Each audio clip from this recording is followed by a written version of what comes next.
È stata recuperata questa zona Ponte Tre Archi e da settembre settimanalmente ci sarà il mercatino dell'ortolano.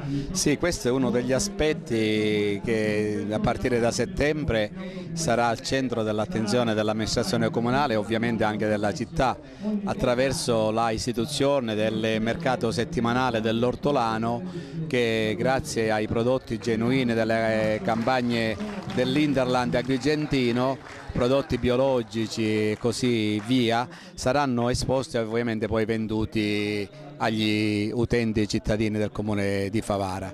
Ma la cosa più importante credo sia il recupero di quest'area importante attraverso un progetto finanziato dall'Unione Europea, cosiddetto progetto Hortus, che ha recuperato una zona che per tanti anni, per oltre un cinquantennio, è stata quasi interdetta al pubblico perché è stata chiusa.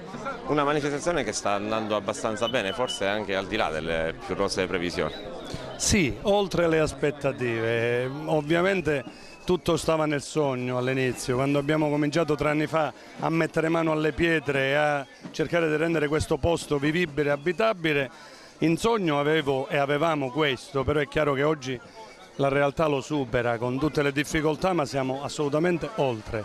C'è un mercato ed è il mercato del contadino e dell'ortolano dentro un parco ed è il parco degli orti, c'è l'arte con l'architettura di Palermo, di Siracusa e di Agrigento che decide di investire qui con noi ad animare questo posto. Ogni posto che viene dato alla luce poi ha bisogno dell'anima e l'anima la si mette se si fa rete, lo stiamo facendo. Oggi siamo di mattina e c'è l'esplosione dei prodotti della nostra terra, quelli slow food, i tipici, ma di pomeriggio c'è l'arte. Questa manifestazione l'abbiamo sintetizzata io e Andrea Bartoli in arte e orti.